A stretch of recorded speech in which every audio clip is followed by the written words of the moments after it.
Today we're going to look at the biggest change that I saw as far as the Heat defense, some of the pros and cons that go with this change, and then ultimately whether I think it was beneficial and whether they'll continue it in the game 4 or not. Okay, so the first thing we're looking at is the Heat choosing to double Aaron Gordon in particular. So not only did they double Aaron Gordon, but they chose to double other individuals as well. So we've discussed a couple times, and then other channels I know have mentioned it quite a few times, how Aaron Gordon has had advantages in the post, especially when the Heat are in this small lineup, and Bam Adebayo is all the way out here with Jokic. Okay, so this is leaving Lowry one-on-one with Aaron Gordon, which is going to be a major advantage for Aaron Gordon. Okay, so what do the Heat do? They send Caleb Martin. He goes and he doubles. Notice when he doubles as well. He doubles when Aaron Gordon has dribbled and is moving back towards the middle. So when he's spinning back towards the middle, I don't know if this is intentional or not, but that's when Martin chooses to double, sending to Adam and the Heat kind of zone up surrounding. And a tremendous pass by Aaron Gordon. That was a beautiful pass, because Butler has to be aware of these two players over here. Brown sneaks in, and beautiful pass, beautiful finish. Great job by Denver. That being said, even though it didn't work, I do like this concept from the Heat because Aaron Gordon has been attacking smaller guards in the post so regularly this series. Okay, the second example of doubling we're going to look at is Jokic. So they chose to do this sometimes, but frankly, Denver doesn't just straight up post up Jokic just a crazy amount, and so it didn't happen that often. But again, so we noticed, when does the double happen? Okay, so Jokic, Bam's struggling with it here, but when Jokic gets the ball, he dribbles to the left and he's going to come back to the right. Lowry goes when he comes back to the middle. That is to make sure Jokic is off balance, or trying to get Jokic off balance. It's very difficult for him to do that, and make sure the defense has a little bit more time to adjust. And they do end up getting a piece of the ball and causing a turnover. Okay, this is...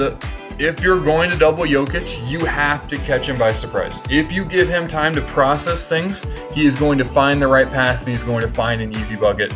But if you catch him by surprise, you have at least a chance on defense. All right, this play is a little while later. We're going to see a similar situation. So we go to get the ball to Jokic in the post. Okay, so what did we see last time? Jokic went to the left, and when he came back to the middle is when the double came. Okay, so the Heat. So the double has come. Jokic sees it coming from a while away.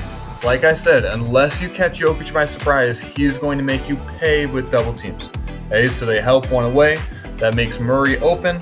A long closeout from Butler, and that is not a shot that you want to give to Jamal Murray.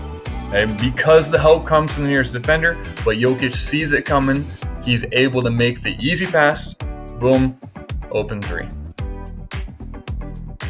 And then finally, we look at what I think the biggest impact of the Miami Heat double teaming is. So we saw it often with Murray. That is the most common one, is when the Heat double teamed Jamal Murray. They often did it.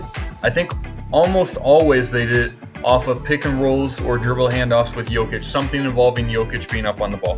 And the reason the Heat are trying to do this is because they want to get the ball out of Jamal Murray's hands, force him to be a creator, or like a shot creator instead of trying to create for himself. A shot creator for others instead of creating for himself. Okay, so this one struck me as semi-ridiculous just because they're chasing him all the way around.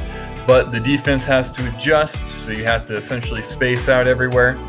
And that's probably a decent defensive possession for Miami. That's a good look, but it's semi-contested. Okay, the second example we're looking at the double team. Again, if you can catch Denver when they're semi-unaware, and again, notice it wasn't when Green set the ball screen, it was only when Jokic comes to set the ball screen. If you can catch Denver semi-unaware, so right now, Denver is not in a position to be available for a Jamal Murray pass. There's only one person that's available for a pass, and that's Jokic right here, which is where Murray tries to go, but Miami does a good job of Gabe Vincent cutting that pass off and going to steal it while it's in the air. So if Miami can play that type of gamble game when it's far out and Denver's not prepared for it and get steals like that, then double teaming could definitely be a viable option. And then the one thing I want to share that I guarantee Denver's going to talk about that they addressed during the game and they'll definitely address in the future or they'll definitely address for Game 4. They know that Miami's probably going to double team here when Jokic goes up. So what do? They just have Brown set a screen right here so that Bam Adebayo has to get by. And so instead of being in a position where Adebayo can instantly go double team, he has to cover this extra ground.